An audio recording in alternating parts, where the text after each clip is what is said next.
Year since Jon Stewart signed off as host of The Daily Show. Needless to say, a lot has happened since then. As the election cycle unfolded, Stewart was working on a new book, recounting the more than 16 years he spent at Comedy Central.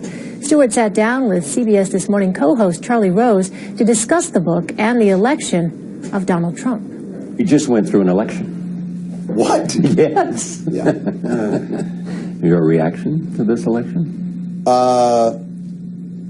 Surprise? Surprise.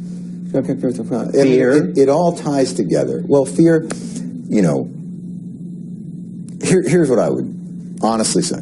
I don't believe we are a fundamentally different country today than we were 2 weeks ago.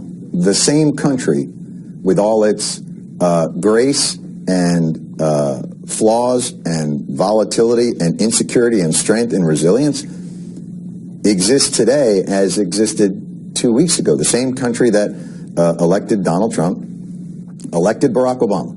I feel badly for the people for whom this election will mean more uncertainty and insecurity. But I also feel like this fight has never been easy. And the ultimate irony of this election is the cynical strategy of the Republicans, which is our position is government doesn't work. We're going to make sure that it doesn't. But they're not draining the swamp. McConnell and Ryan, those guys are the swamp. And what they decided to do was, I'm going to make sure government doesn't work, and then I'm going to use its lack of working as evidence of it. Donald Trump is a reaction not just to Democrats, to Republicans.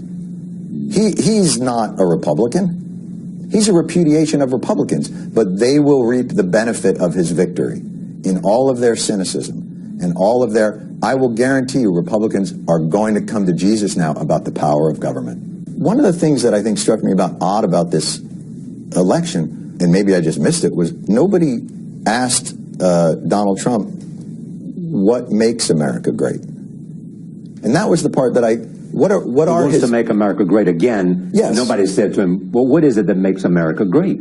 Correct. What is it you want to do what is that we're not doing now? What are the metrics? Because it seems like, from listening to him, the metrics are that it's a competition. And I think what many would say is what makes us great is America is an anomaly in the world.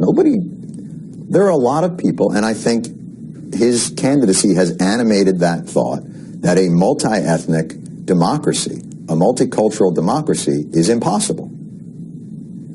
And that is what America, by its founding and constitutionally, is. Like every other it's state, becoming more and more, correct, year by year. Correct. But do you think it's healthy that we have this now, that in fact this battle, this real sense of finding out who we are? Yes, but I also and whether we have gone off track in some way. Absolutely.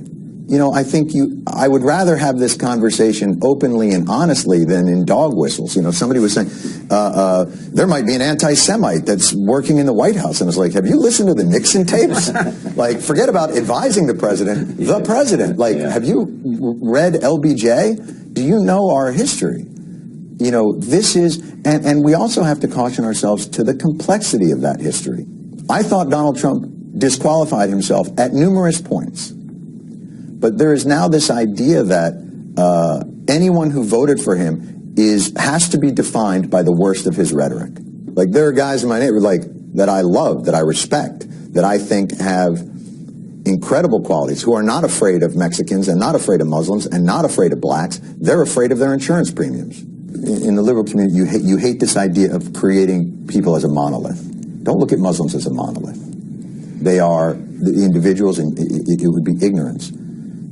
But everybody who voted for Trump is a monolith, is a racist. That hypocrisy is also real in our country. And so this is the fight that we wage against ourselves and each other, because America is not natural. Natural is tribal. We're fighting against thousands of years of human behavior and history to create something that no one's ever... That's what's exceptional about America, and that's what's... Like, this ain't easy. It's an incredible thing.